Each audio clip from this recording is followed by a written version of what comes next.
Praise the lord. యేసు రక్తమే జయము. పరిశుద్ధుడు మహాగణుడు అయిన యేసుక్రీస్తు పరిశుద్ధ నామములో అందరికీ వందనాలు.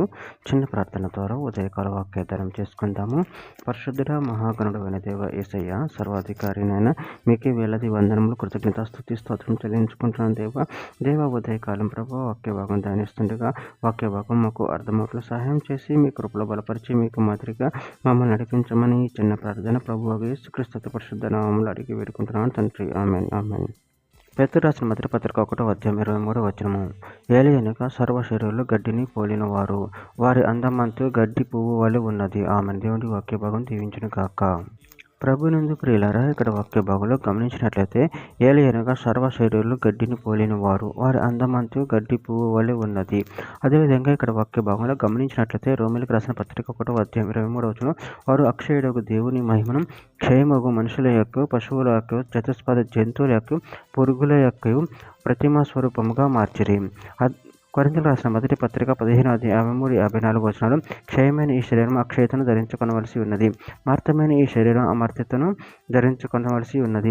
ఈ క్షయమైనది అక్షయతను ధరించుకునినప్పుడు, ఈ మర్త్యమైనది అమర్త్యతను ధరించుకునినప్పుడు విజయం ముందు మరణము మింగివేయబడెను అని రాయబడిన వాక్యము నెరవేరును.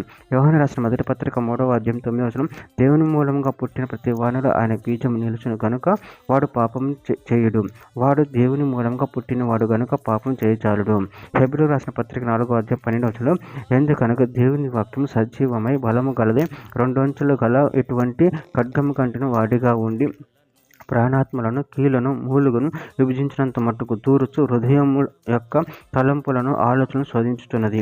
యాకోబు రాసిన పత్రిక 1:18 ఆయన తాను సృష్టించిన వాటిలో మనము ప్రథమ ఫలముగా ఉండునట్లు సత్యవాక్యం వలన మనల్ని తన సంకల్ప ప్రకారం కనెను. యోహాను సువార్త 3:3 అందుకు యేసు ఒకనితో ఒకడు క్రొత్తగా జన్మించితేనే గాని అతడు దేవుని రాజును చూడలేడని నీతో నిశ్చయముగా చెప్పుచున్నాను.